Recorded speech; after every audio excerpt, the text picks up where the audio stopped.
তাই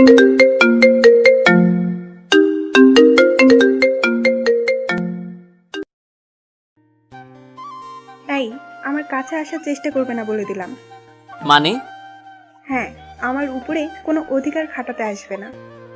ওকে, সেটা না হয় দেখা যাবে, কিন্তু কি কারণে এসব বলা হচ্ছে? আমি এই বিয়েতে রাজি ছিলাম না। তো বিয়ে করছো কেন?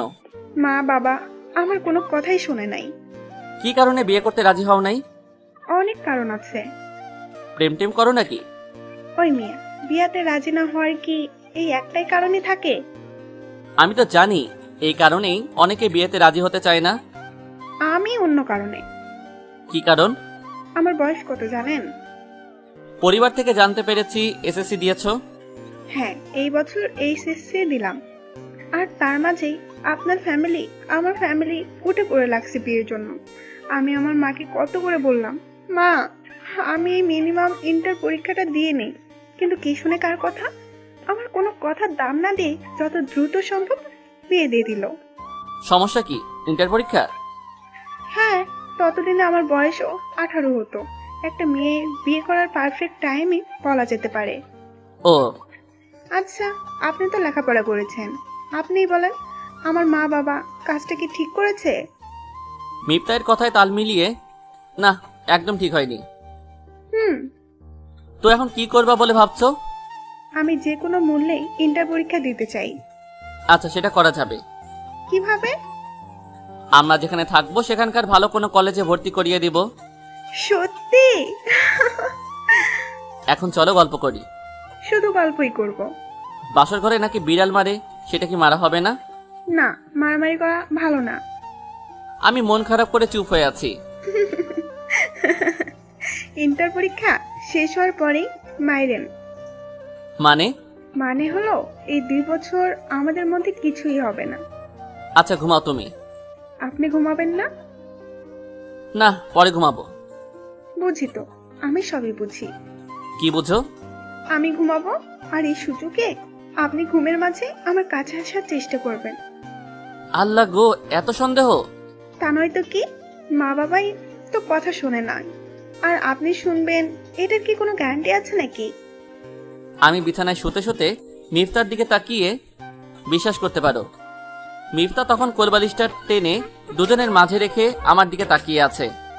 আচ্ছা, আপনি কি প্রেম করেন নাই কখনো? না। এটা মিথ্যে কথা। মিথ্যা মনে হলো কেন? ভার্সিটিতে পড়েছেন আর প্রেম করেন নাই? এটা আমি কেন, কোনো পাগলও বিশ্বাস করবে না। বিয়ের পরে করব বলে কখনো কোনো মেয়েদের পিছু লাগিনি। ও ওকে, ঘুমাও এখন। ওকে, গুড নাইট। বলে অন্য পাশ হয়ে শুয়ে পড়ে। হায় আল্লাহ, কি পাপ করেছিলাম যার কারণে তুমি আমার সাথে এমনটা করলে? মনে হয় পৃথিবীতে আমি একমাত্র পুরুষ যে বাসর রাতে দুজনের মাঝে কোলবালিশ দিয়ে ঘুমাচ্ছি। কত ইচ্ছা ছিল দুজন দুজনকে জড়িয়ে ধরে গল্প করব, কিন্তু কোনো কিছুই হলো না। উল্টা আরো মেজাজ খারাপ হয়ে গেছে। এসব ভাবতে ভাবতে ঘন্টাখানেক পার হওয়ার পরে ক্লান্তিকর শরীরে ঘুম চলে আসে। রাত গিয়ে ভোর হয়। ভোরে লাইটের আলোয় আমার ঘুম ভাঙে। আয়াস ঘুম ঘুম চোখ নিয়ে তাকিয়ে দেখে মিফতা ঘোমটা দিয়ে নামাজের জায়নামাজে নামাজ পড়তেছে। আমি হাত দিয়ে চোখ কষলে চোখের ঘোলাটে ভাব খানিকটা দূর করে মেয়েটাকে মনে হয় আল্লাহ নিজ হাতে পরম যত্নে বানিয়েছে। এত সুন্দর মেয়ে সত্যি আমি এর আগে দেখিনি। এসব ভাবতে ভাবতে মিফতা নামাজ শেষ করে খাটের উপরে পা উঠিয়ে বসে। এমন হা করে কি দেখছেন? পরি দেখছি। কি? এখানে পড়ি আসলো কোথা থেকে? এই যে আমার সামনে এখন পরিটা হাসতেছে। কে পড়ি? আমার বউ। আমি পড়ি? পরি কখনো দেখিনি, কিন্তু আজকে মানব পরি দেখছি। হয়েছে, আর পাম দেওয়া লাগবে না। পাম না, আসলে তুমি অনেক সুন্দর। এসব বলতে বলতে দরজায় টোকা পড়ে। টোকা দেওয়ার সাথে সাথে আমি টেবিল থেকে লিপস্টিকটা হাতে নিয়ে মিফতার হাত ধরে কাছে টেনে ঠোঁটের কাছে লিপস্টিক দিয়ে লেপটে দেয়। এটা কি হলো?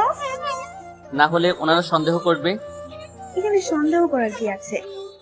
ভাববে আমাদের মাঝে কিছুই হয় নাই। আসলেই তো হয় নাই। তো এটাকে কি সবাই বুঝতে দেওয়া যাবে? না, হ্যাঁ, না না না। এটা বুঝে গেলে মা বাবা আমাকে মেরে ফেলবে।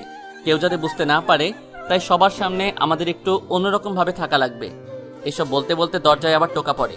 মিফতা তখন দৌড়ে দরজার কাছে গিয়ে দরজাটা খুলে দেখে আমার দাদিমা দরজায় দাঁড়িয়ে মুখ টিপে টিপে হাসতেছে। মিফতা লজ্জা পাওয়ার ভঙ্গি ধরে খাটের পাশে মাথা নিচু করে দাঁড়িয়ে আছে। এত লজ্জা পাওয়ার কি আছে? রাতে তো মনে হয় একটুও ঘুমাসনি। মিফতা তখনও মাথা নিচু করে দাঁড়িয়ে আছে। এই বস এখানে। মিফতা বসার পরে, কেমন কাটলো তোদের নতুন জীবনে প্রথম রাত? খুবই খারাপ। এই কথা শুনে মিফতা আয়াসের দিকে চোখ পাকিয়ে তাকায়। খারাপ কেন? প্রথম না, একটু কষ্ট হয়েছে। এটা তো হবেই। তোর দাদাও আমাকে ব্যথা দিয়েছিল, যার কারণে 10-12 দিন কাছেই আসতে দেয়নি। তুমি দাদিকে এমন কষ্ট দিতে পারলে? এখন চল, সবাই নাস্তা নিয়ে বসে আছে। আর এই, তুই মুখটা ভালোভাবে ধুয়ে নে, না হলে সবাই হাসবে। দাদি যাওয়ার পরে, ওই মিয়া, আপনি আমার মুখে লিপস্টিক দিয়েছেন সবার কাছে হাসির পাত্র বানানোর জন্য? আরে তা না। বুঝি, কাছে আসতে দেই নাই বলে প্রতিশোধ নিয়েছেন আর কি। যতটুকু বোঝার ক্ষমতা আছে ততটুকুনি বুঝছো। আচ্ছা, বাই দা ওয়ে, প্রথম যে ব্যথা পায় এটা কি করে জানেন?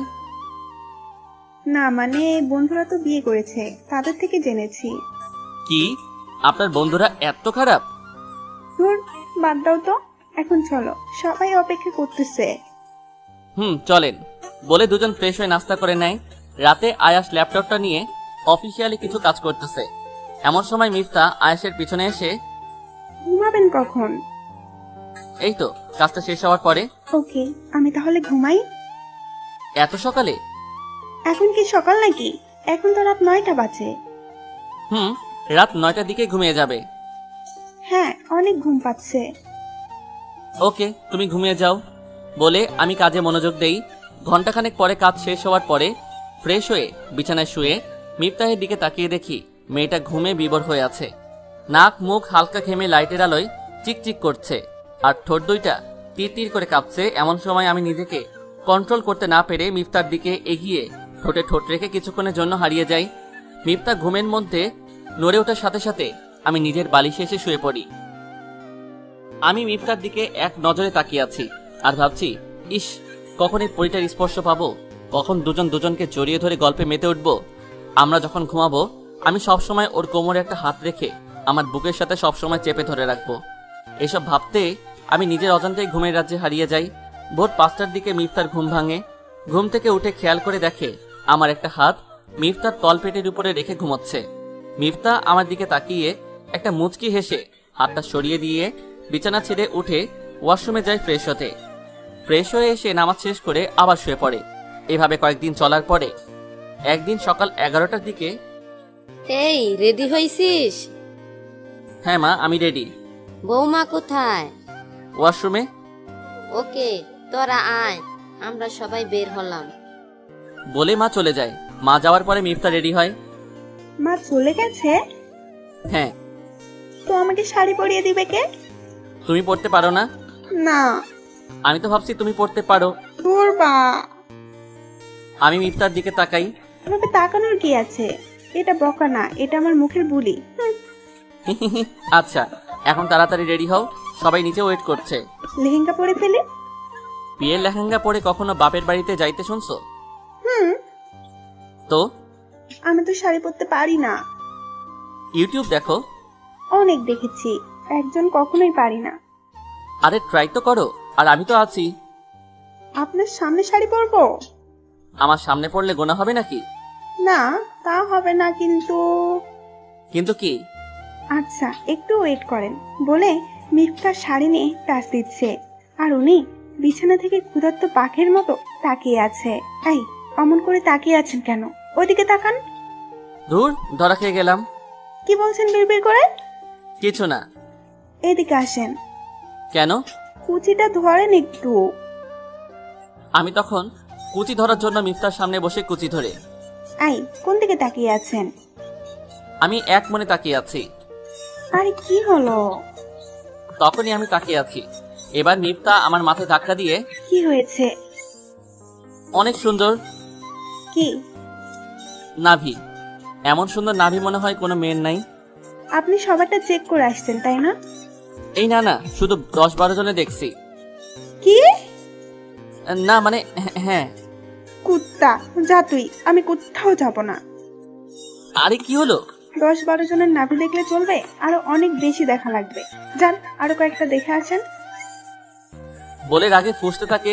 আমি হিন্দি সিনেমার কথা বলছিলাম। মানে হিন্দি একটু মুভি দেখলে নিম্নে 3-4টা দেখার সুযোগ হয়, এটা বলছিলাম আর কি। বাস্তবে দেখেন নাই? সাহসও করি নাই। আর করবেনও না, বলে দিলাম। এখন চলো, মনে হয় সবাই ক্ষেপে আছে। চলেন।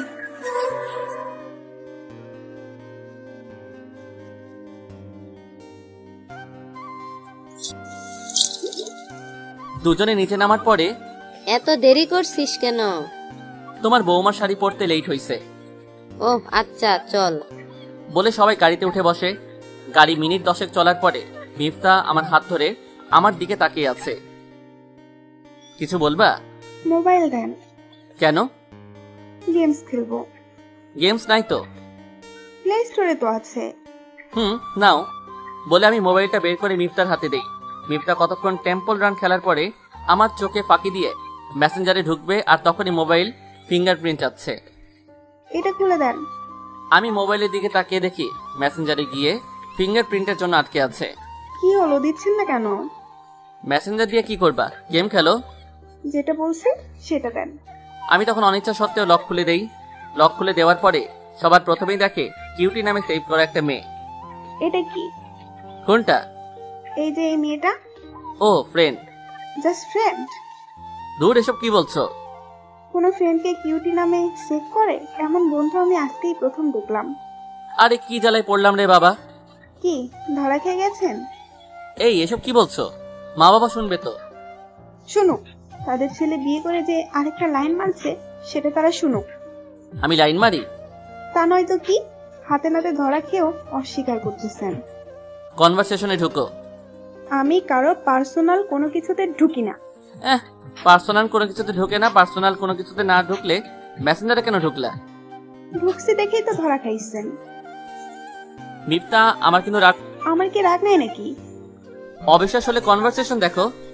এই মেয়ে কি তোমার ক্লাসমেট? না, জুনিয়র। তাহলে ব্লক করে দেই। এটা কেমন কথা? যোগাযোগ না রাখলে ঝামেলা হবে না।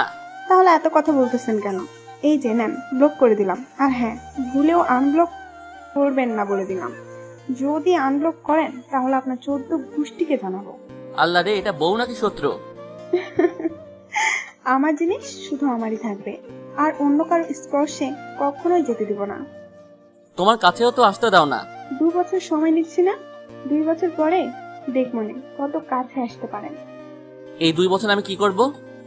রাতে বলবো। বলে মুচকি হাসি দিয়ে বাহিরের দিকে তাকিয়ে মুখ টিপে টিপে হাসতেছে।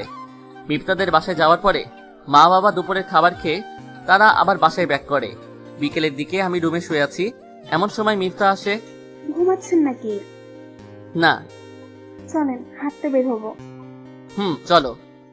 একটু সাজুগুজু করারও কি টাইম দিবেন না নাকি? না করছে কে? ওইদিকে ফিরে শুয়ে থাকেন, আমি শাড়ি পরবো। বলে হাসতে থাকে। কেন? আমি তাকালে কি হবে? কন্ট্রোল হারিয়ে ফেলবেন। না, সামনে নিব। না বাবা, আমি আমার রিস্ক নিতে পারবো না। যান, ওইদিকে ফিরেন তো। এইদিকে তাকান বললে তাকাবেন, আর যদি এর আগে তাকান তাহলে খেয়ে ফেলবো, একদম বলে দিলাম। Direct threat? থ্রেট মনে হলে থ্রেটই। মিনিট 5 পরে। এই কুচিটা একটু ধরেন তো। আমি পারবো না। ধরতে বলছি। আমি তো বললাম পারবো না। কুচি ধরতে বলছি। আমি পারবো না বলতে বলতে মিফতার দিকে তাকিয়ে নাভির দিকে চোখ আটকে যায়। ওই হ্যালো, কুচি ধরতে বলছি কিন্তু।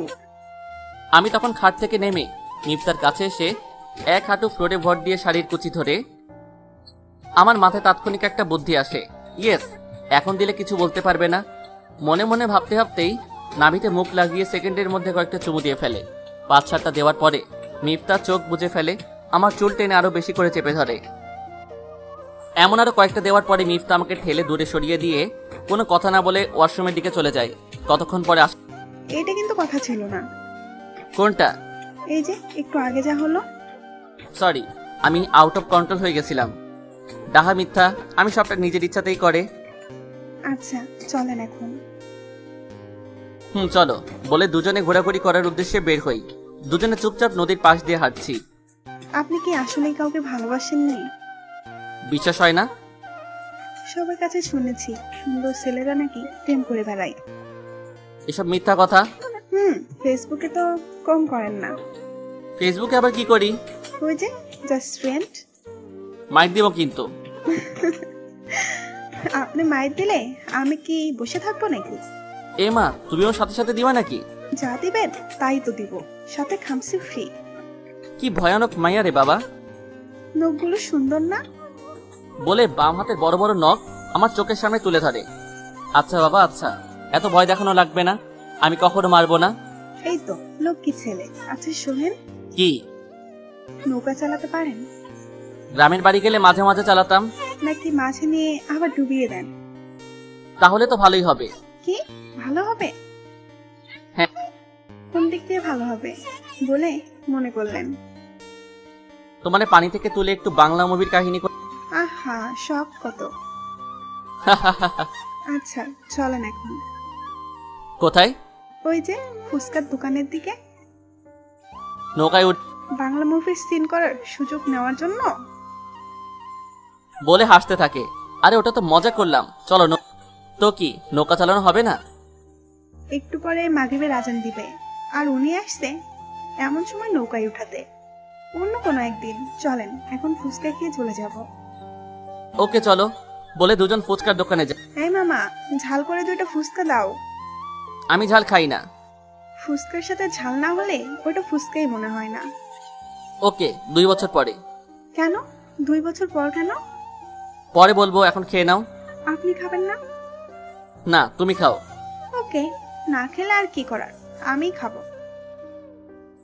বলে ফুচকার প্লেট নিয়ে এই এভাবে তাকে কি দেখেন?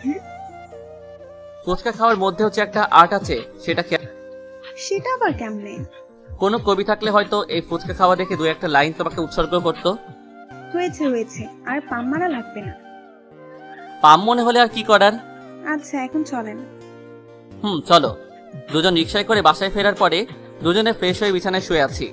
এই মিপ্তা, তোমার ভর্তি শুরু হবে কবে থেকে? 4 থেকে 5 দিন পরে।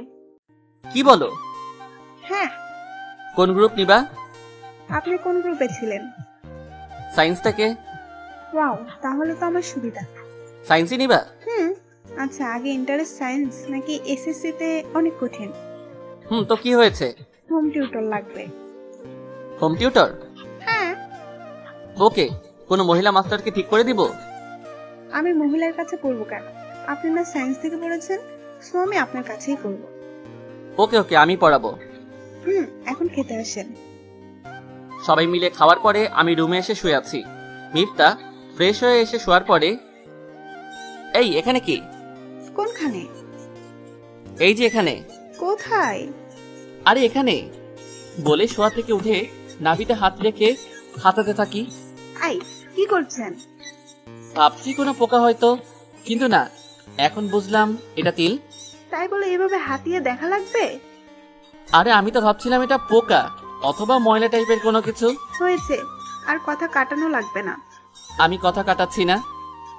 আচ্ছা বাদ দেন, এখন ঘুমান। Good night. এভাবে 3-4 দিন যাওয়ার পরে কাল সকালের আগে সবকিছু ঠিকঠাক ভাবে গুছিয়ে নিও, কেমন? কালকেই চলে যাবেন? হ্যাঁ, অফিসে জয়েন করবো তো। আচ্ছা, পরের দিন সকালবেলা। আয়াস, হ্যাঁ মা। এদিকে আয়। হ্যাঁ বলো। মেয়েটা বয়সের দিক দিয়ে একটু ছোট, মাঝে মধ্যে কোনো ভুল করলে বুঝিয়ে শুনিয়ে ভুলটা ধরিয়ে দিবি। আচ্ছা। সাবধানে যাস, কেমন? মা সাবধানে থাকিস, কেমন? দুজনকে ভাল। মিফতা এই কথা শুনে লজ্জাবতীর মতো নিচের দিকে তাকিয়ে দোয়া। হি আমানিল্লাহ। বাবা ভালো থাকেন, আর নিজের ওষুধগুলো ঠিকভাবে খাইয়েন। পাগলি, এসব নিয়ে তোমাকে টেনশন করা লাগবে না। ওকে বাবা, গেলাম। গাড়ি এসে পড়ছে। সাবধানে যাস। আল্লাহ ভরসা। বলে দুজন গাড়িতে উঠে বসে পড়লাম। গাড়িতে বসার পরে দুইজনই চুপচাপ হয়ে বসে আছি। আয়াস হঠাৎ করে মিফতার হাতটা ধরে ওর দিকে তাকায়। মিফতা চোখ নাচিয়ে জানতে চায়, চুলগুলোকে মুক্ত করে দিলে কি হয়? কিছুই হবে না, কিন্তু চুল ছাড়বই বা কেন? কারণ চুলের ঘ্রাণটা আমার অনেক ভাল লাগে। তাহলে কাল থেকে সরিষার তেল দিয়ে রাখবো। যা বাবা, তোমার সাথে কোনো কথা নাই বলেই ইয়ারফোনটা হাতে নিয়ে ভাঁজ করে কানে লাগিয়ে চোখ বুজে গান শুনতে থাকি। মিনিট দুয়েক পরে আমার নাক মুখে তাহার চুলের উপস্থিতি টের পাই। আমি চোখ খুলতে খুলতে মিফতা আমার হাতটা ধরে লজ্জায় নিচের দিকে তাকিয়ে আছে। আমি মনে মনে ভাবি, হায় আল্লাহ, আমি কি স্বপ্নে আছি নাকি? যে মেয়ে শরীরে স্পর্শ লাগলে চোখ পাকিয়ে তাকায়, আর সেই মেয়ে আমার হাত ধরছে, এটা ভাবতেই কেমন জানি লাগছে। এভাবে তাকিয়ে আছেন কেন? তুমি হাত ধরছো, এটা বিশ্বাসই হচ্ছে না। জান, আপনার বিশ্বাস করা লাগবে না।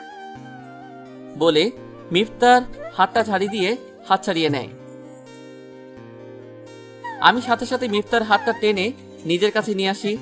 আমার এই কাণ্ড দেখে মিফতা মুখ টিপে টিপে হাসতেছে। ঘন্টা দুয়েক পরে আমার ফ্ল্যাটের কাছে এসে গাড়ি থামে। গাড়ি থেকে নামার পরে আমি মিফতাকে রুমে নিয়ে যাই।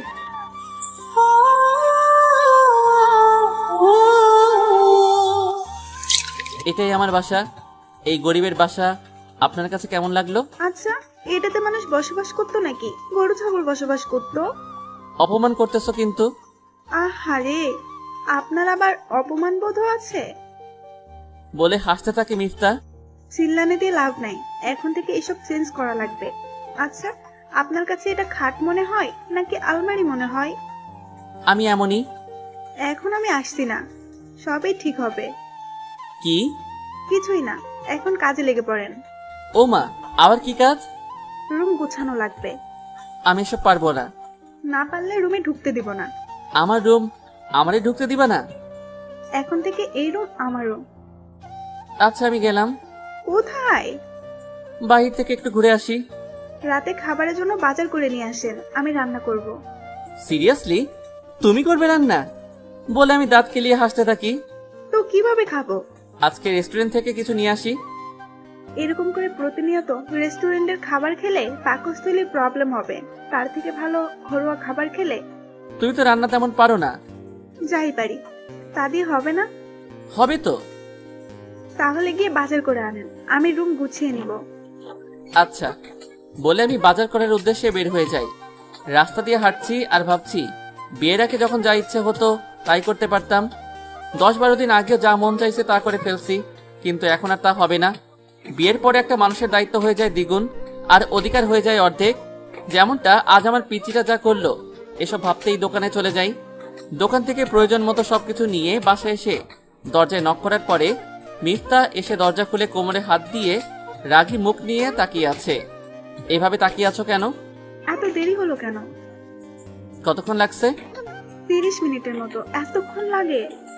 রিক্সা পাই নাই তাই হেঁটে গেছি। ও, দেখি কি এনেছেন। বলে মিফতা আমার হাত থেকে ব্যাগপত্র নিয়ে কিচেনের দিকে চলে যায়। আমি তখন রিল্যাক্স মুডে টিভি রিমোট নিয়ে সোফায় বসে কতক্ষণ পরে, এই, এদিকে আসেন। আসছি বলে আমি সাথে সাথে মিফতার কাছে আসি। পেঁয়াজগুলো কেটে দেন। বললে ওড়না দিয়ে চোখ মুছতেছে। এ মা, আমার বউটা দেখি কান্না করতেছে। কান্না না, এগুলো পেঁয়াজের জন্য। হাসলে এখন এই মুহূর্তে সেলফি তুলে আম্মুকে সেন্ড করে দেব, বলবো, মা দেখো তোমার ছেলে কিভাবে আমাকে মারছে। কি? হ্যাঁ। ভাত মনে হয় পুড়ে যাবে। মিফতা তখন তাড়াহুড়ো করে চুপচাপ মনোযোগ দিয়ে কাজ করতে থাকে। রান্না শেষ হওয়ার পরে দুজন গোসল করে আসার পরে খাবার খাওয়ার সময়, খুব বাজে হয়েছে। না, অনেক মজা হয়েছে। আমার কাছে মনে হচ্ছে লবণ বেশি হয়ে গেছে। আরে তা না। উফ, আমার এমন মনে হচ্ছে। তুমি মনে হয় লবণ একটু বেশি খাও। তাই খান। এর জন্যই রাত 8টার দিকে, এই আজকে অনেক ক্লান্ত লাগছে, আমি ঘুমাবো। এখানে ঘুমিয়ে পড়ো, আমি সোফায় ঘুমিয়ে যাব। কেন? আমি তো একা থাকতাম, তাই সিঙ্গেল খাট ছিল, কিন্তু এখন তো আমি আর একা না। সোফায় থাকা লাগবে না, তো দুজন এখানেই থাকবো।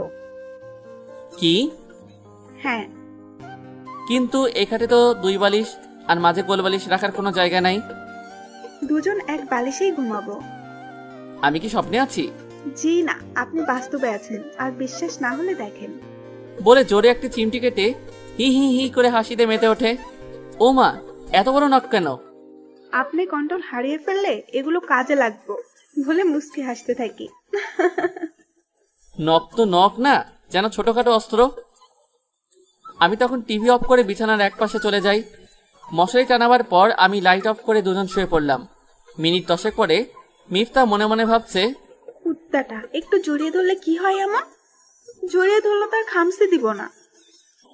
এটা ভাবতে ভাবতে মিফতা মনে মনে বলে, না, এইভাবে কাজ হবে না, অন্যভাবে সিস্টেম করা লাগবে। ঘুমিয়ে গেছেন? না।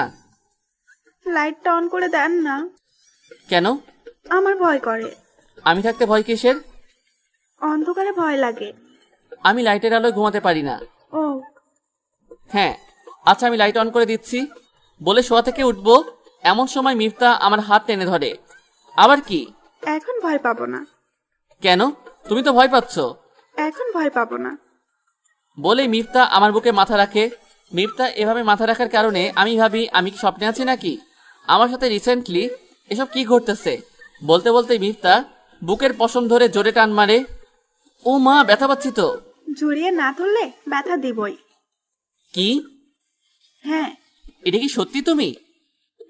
আপনার বউ। বলে শক্ত করে জড়িয়ে ধরে। আমি আকাশের চাঁদ হাতে পাওয়ার মতো মিফতাকে শক্ত করে জড়িয়ে ধরে ঠোঁটে ঠোঁট রেখে ভালোবাসা জানান দেয়। এভাবে মিনিট 5 যাওয়ার পরে আমি যখন একটু গভীরে যাব, ঠিক তখনই মিফতা আমাকে জড়িয়ে ধরে। এই শুনেন না, বলো। এর থেকে ডিপলি কোনো কিছু করবেন না বলে দিলাম। মানে? জড়িয়ে ধরা, চুমু খাওয়া এতটুকু পর্যন্তই ঠিক আছে। এর বেশি গেলে খামসি। কেন? বাকিটা আর কয়দিন পরে। আর শোনেন, আমরা এখন থেকে প্রেম করব। কি? হ্যাঁ, এখন আমাকে এই বসমওয়ালা বুকে রেখে ঘুম পাড়িয়ে দেন। বলে আমি মিফতাকে কাছে টেনে নিয়ে ঘুম পাড়িয়ে দেই। সকাল হওয়ার পরে মিফতা চোখ মেলে তাকিয়ে দেখে আমার একটা পা তার উপরে রেখে তাকে জড়িয়ে ধরে আছে। মিফতা তখন আমার কপালে চুমু খেয়ে ঠোঁটে চুমু দিবে, ঠিক তখনই আমি তাকিয়ে দেখি মিফতা ঠোঁটে চুমু খাচ্ছে। আমি তখন একটা হাত মিফতার কোমরে রেখে আমার সাথে চেপে ধরে ঠোঁট খেতে থাকি। এভাবে কতক্ষণ কাটার পর মিফতা নিজেকে সামনে নিয়ে, হাই ওঠেন বলে মিফতা হাঁপাতে থাকে। আরেকটু পর বলে, আমি আবার মিফতাকে কাছে নিয়ে ঠোঁটে চুমু দেই। মিফতা তখন আমার ঠোঁটে একটু জোরে কামড়ে ধরে, আর ঠিক তখনই আমি ব্যথার কারণে কোকিয়ে উঠি। এত জোরে কেউ কামড়ায়? ইস, অনেক ব্যথা পাইছেন মনে হয়। বলে মুখ টিপে টিপে হাসতে থাকে। হাসবান একদম। তাহলে কি কান্না করব? সেটা বলছি নাকি? তাহলে কি করব? স্বামীকে একটু ভালোবাসার সুযোগ দিলে কি এমন হয়? আর কয়টা দিন যাক, দেখবনি কত ভালোবাসতে পারেন। দেখো। আচ্ছা, সেটা দেখা যাবে। আমি নাস্তা রেডি করতে করতে আপনি ততক্ষণ ফ্রেশ হয়ে নেন। ওকে। বলে আমি ফ্রেশ হতে ওয়াশরুমে চলে যাই। ফ্রেশ হয়ে আস্তে আস্তে বউটা সবকিছু রেডি করে রাখছে। তুমি খাবা না? কিন্তু আগে খাওয়াবো। বলে খাবার আমাকে খাওয়ানোর জন্য হাত মুখের সামনে ধরে। আমি বউয়ের হাতে খাবার খেয়ে মিফতার হাত থেকে প্লেট নিয়ে আমিও মিফতাকে খাইয়ে দেই। নাস্তা করা শেষ হলে আমি রেডি হব, এমন সময় আমি রাগ করে আছি কিন্তু। ও মা, কেন? শুনেছি স্বামী বাইরে যাওয়ার আগে নাকি বইয়ের থেকে দোয়া নেয়। আচ্ছা, দোয়া কইরো। গেলাম আমি। বলে আমি বের হওয়ার সাথে সাথে মিফতা আরো বেশি রেগে যায়। রাগে হনহন করে হেঁটে হেঁটে যেই না সোফায় বসবে, ঠিক তখনই আমি পেছন থেকে শক্ত করে জড়িয়ে ধরে গলায় আর কাঁধে চুমু দিতে থাকি। মিফতা তখন পাগল পাগল হয়ে আমার দিকে ফিরে শক্ত করে জড়িয়ে ধরে ঠোঁটে চুমু দিয়ে আমার দিকে তাকিয়ে হাসি দিয়ে জড়িয়ে ধরে। আমি শক্ত করে জড়িয়ে ধরে মিফতার মাঝে যখনই হারিয়ে যেতে যাচ্ছি। এই অলরেডি 9:30 বাজে। বাজলে বাজুক। এখন যান। আর একটু। অফিসে গিয়ে ফ্রি হয়ে ফোন দিন, কেমন? আচ্ছা। সাবধানে যায়েন। বলে আমাকে বিদায় দেয়। আমি যাওয়ার কতক্ষণ পরে আমার মা মিফতার নাম্বারে ফোন দেয়। হ্যালো, আসসালামু আলাইকুম। ওয়ালাইকুম আসসালাম। আম্মু কেমন আছো? এই তো ভালো, তোরা কেমন আছিস? আলহামদুলিল্লাহ ভালো। আয়াস কোথায়? একটু আগে অফিসে গেল। ও হ্যাঁ। তো এখন কি করবি? কি আর করব, রান্না বান্না করা লাগবে। রান্না করে কি আর 4-5টা পর্যন্ত কাটিয়ে দিতে পারবি? কি আর করার আছে, আপনাদের সাথে থাকলে তো কখন সময় যায় টেরই পাই না। আমি একটা বুদ্ধি দিতে পারি। কি? বাচ্চা নিয়ে নে, তাহলে বাচ্চার সাথে খেলাধুলা করে সময় কেটে যাবে।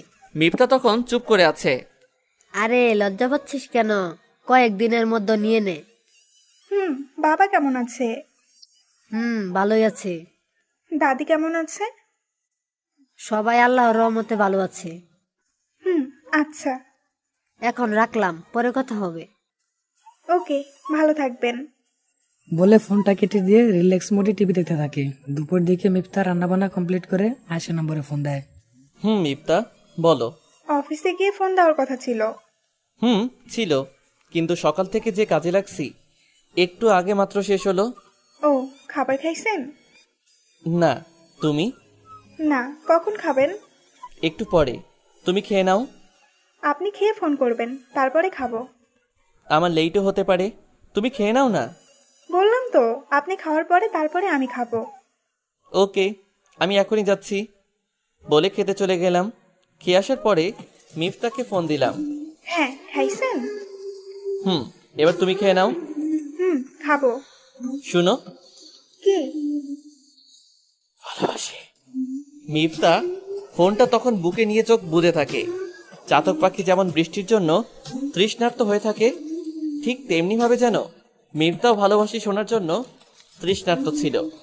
ওই পাশ থেকে বারবার হ্যালো হ্যালো করতেছে। মিফতা তখন ফোনটা আবার কানে নিয়ে এই, বলো। আমিও ভালোবাসি বলে মিফতা ফোনটা কেটে দেয়। আর ওইদিকে আয়াস ভালোবাসি শুনে মুচকি হেসে পাগলি একটা। 4:30টার দিকে আয়াস দরজায় নক করে। মিফতা দরজা খোলার পরে আয়াস হা করে মিফতার দিকে তাকিয়ে আছে। এই, এভাবে কি দেখছেন? আমার বউকে। হইছে, এত দেখা লাগবে না। এত সুন্দর কেন? আপনার জন্য। আমার জন্যই তো। দরজার বাহিরেই দাঁড়িয়ে থাকবেন? আয়েশ তখন রুমে ঢুকে দরজা লক করে দিয়ে মিফতাকে কাছে টেনে নেয়। দুজন দুজনের চোখ বরাবর তাকিয়ে আছে। মিফতা তখন শার্টের কলা টেনে শক্ত করে জড়িয়ে ধরে। আয়াস মিফতার মাথা উঠিয়ে ধরে ঠোঁটে ঠোঁট রাখে। এমন ভাবে মিনিট 5 যাওয়ার পরে যান, ফ্রেশ হয়ে আসেন। একটু পর যাচ্ছি। না, এক্ষুনি যান।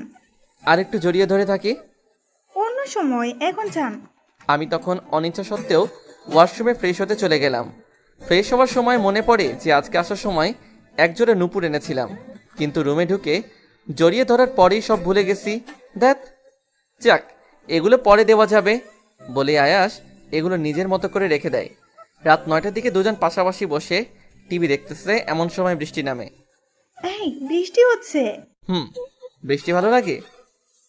অনেক অনেক অনেক ভালো লাগে। বোঝাই যাচ্ছে। ক্লাস 7 একবার ভিজেছিলাম, কিন্তু আমার হিটলার মা কি যে একটা পিটানি দিচ্ছে, সেই ভয়ে এখন পর্যন্ত ভিজি নাই। আহারে কত কষ্ট। চলেন না, আজকে একটু ভিজি। শখ কত? প্লিজ প্লিজ, চলেন না। আচ্ছা চলো। চলেন। বলে মিফতা আগে আগেই চলে যাচ্ছে। এই একটু দাঁড়াও, আমি আসছি। ওকে, তাড়াতাড়ি আসেন। আয়াস আসার পরে দুজন ছাদে যায়। পূর্ণিমা রাতে নিজম বৃষ্টি কত সুন্দর বলে 1 পা 2 পা করে হাতগুলো প্রজাপতি ডানার মতো ছড়িয়ে দিয়ে ভিজতে থাকে। আয়াস দাঁড়িয়ে দাঁড়িয়ে ওর পাগলামিগুলো দেখতে থাকে। আসেন না কেন? আসছি। মিফতার সাথে ভিজতে থাকি।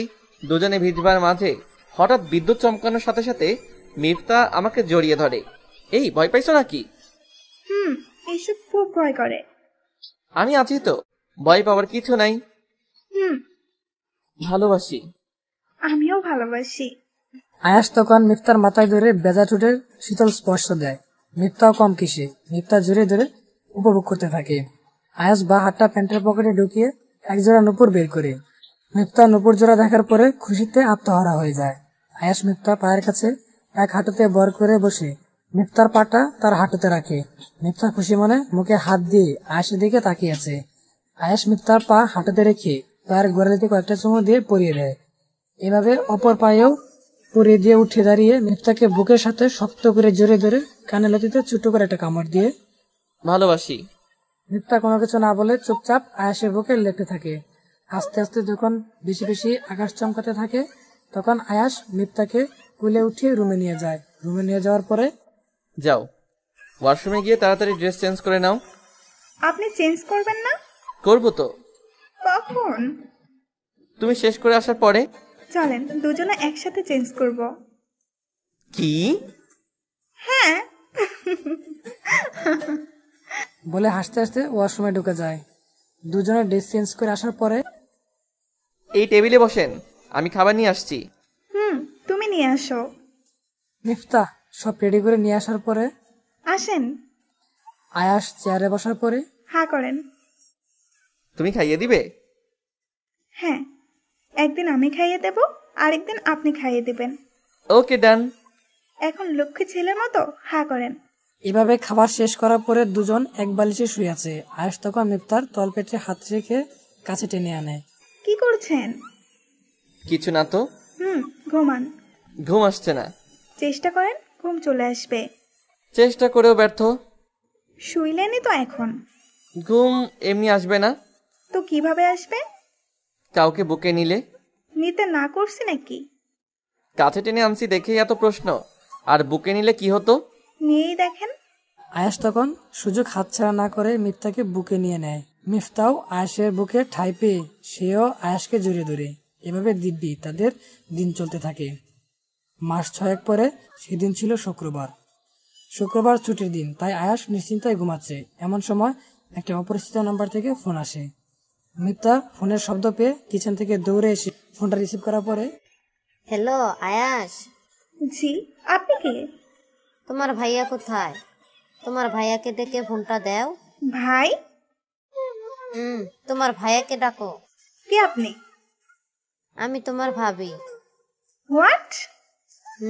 এখন তোমার ভাইয়াকে ডাকো। এই যে শোনেন, উনি আমার হাজবেন্ড হয়। কি? হ্যাঁ। বলার সাথে সাথে ফোনটা কেটে দেয়। এই ওঠেন। বলো। টেবিলের কাছ থেকে এক গ্লাস পানি নিয়ে আয়েশের উপরে ছুঁড়ে মারে। এই কি করছো? তোর একটা দিয়ে হয় না? কি বলছো এসব? কিছুই বুঝতেছি না।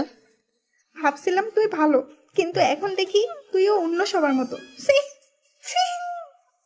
আরে কি হয়েছে, খুলে বলবো তো? লাস্টে 97 এই নাম্বার কার? কখন ফোন দিছে? আমার প্রশ্ন কি এটা ছিল? ওই, আমি কি এটা জিজ্ঞেস করছি? না মানে ফ্রেন্ড। কেমন ফ্রেন্ড? বেস্ট ফ্রেন্ড ছিল। এখন বউ বানাইছেন তাই না? কি বলছো এসব? এত আশ্চর্য হওয়ার তো কিছুই নেই। আগে বেস্ট ফ্রেন্ড ছিল, আর এখন বেশি কিছু। মোবাইলটা দাও তো। মিফতা তখন খাটের উপরে মোবাইল ছুঁড়ে ফেলে কান্না করে দেয়। এই মিফ মনি, লক্ষ্মী আমার, কান্না করছো কেন? ছাড়েন, আমি আপনার কেউ না। বলে কিচেনের দিকে চলে যায়। আয়েশ তখন মোবাইল আনলক করে ফোন আসার নাম্বারে ফিরতি ফোন দেয়। ওই রিহা, তুই মিফতাকে এসব কি বলছস? আরে ভাইয়া মজা করতেছিলাম, কিন্তু তোর ভোগ তোর আগে একদম শেষ। বাল, এখন এই রাগ আমি কিভাবে ভাঙাবো? তুই ওর কাছে গিয়ে লাউড স্পিকার দে। ওকে। ওই পাগলি, আমি আসলে ওর খুব ভালো ফ্রেন্ড। আমি তো ভাবছিলাম মজা করব, কিন্তু তুমি আর করতে দিলে না। বলে রিয়া হাসতে থাকে। মিফতা তখন আয়েশের কাছ থেকে ফোনটা নিয়ে কেটে ওর দিকে অগ্নিময় নজরে তাকিয়ে থাকে। সরি। আমি রাগ করলে অন্য কেউ ভাঙাতে আসবে? না। তাহলে তুই ভাঙাতে আসলি না কেন? সরি। যাও এখন। আয়েশ তখন পিছন থেকে জড়িয়ে ধরে কান্না কান্না বলে, ভালোবাসি। কেমন ভালোবাসেন আমার জানা আছে। অনেক ভালোবাসি বলে আরো শক্ত করে ধরলাম। হইছে, এখন ছাড়েন। কোনো ছাড়াছাড়ি নাই। তাহলে রান্না করবে কে? রান্না করা লাগবে না। বলে মিফতাকে কুলে তুলে নেয়। মিফতা তখন কোনো কিছু না বলে আয়েশকে শক্ত করে জড়িয়ে ধরে রাখে।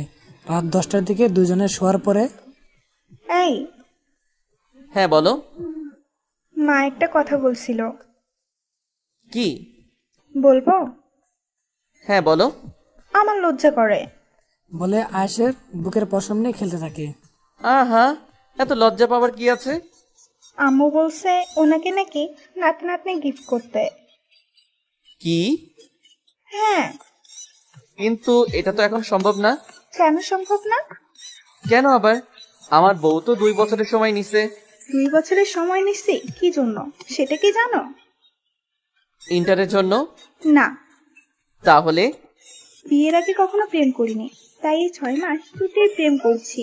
কেউ কোনো বাধা দিতে পারে নাই। ভাবছিলাম এভাবে 2 বছর কাটাবো, কিন্তু পরে আবার মনে হলো ধুর, এইসব কিছু হওয়ার পরেও তো প্রেম করা যাবে, তাহলে শুধু শুধু কেন আমার জানাটাকে কষ্ট দেই? এই তাহলে কথা? হুম তাহলে কি মা বাবার নাতি নাতনি আনার চেষ্টা চালিয়ে দিব? হুম সেটার জন্যই তো এতদিন বসেছিলেন। আয়াস জোরে ধরে মিফতাকে তার বুকের উপরে তুলে নেয়। এই, হ্যাঁ বলো। সারা জীবন ভালোবাসা থাকবে তো? ইনশাল্লাহ সারা জীবন থাকবে। আর যদি অবহেলা করো না, তাহলে নিজেকে শেষ করে ফেলবো বলে দিলাম। এসব বলে না পাগলি আমার। ভালোবাসি বর। আমিও ভালোবাসি আমার লক্ষ্মী বউকে। হুম এই দেরি হয়ে যাচ্ছে। কিসে দেরি হচ্ছে? ইস, দেখি দেখি মা বাবার গিফটটা খুঁজে বের করি। বলে আয়াস মিফতার সাথে মিশতে শুরু করে। ওই মেয়েরা সবকিছু দেখে ফেললে কিভাবে হবে? এদের তো প্রাইভেসি লাগবে, নাহলে তো বাচ্চা আর কখনোই হবে না। যান, দূরে গিয়ে ওদের বাচ্চা নেওয়ার সুযোগ করে দিন। ও হ্যাঁ, আরেকটি কথা, যদি আমাদের চ্যানেলের গল্পগুলো আপনাদের সত্যি অনেক ভালো লেগে থাকে, তাহলে অবশ্যই একটা লাইক, কমেন্ট এবং কি শেয়ার করবেন। সেই সাথে পরবর্তী গল্পটি দেখার জন্য বিশেষভাবে অনুরোধ রইল। সে পর্যন্ত সবাই ভালো থাকুন, সুস্থ থাকুন। ধন্যবাদ সবাইকে।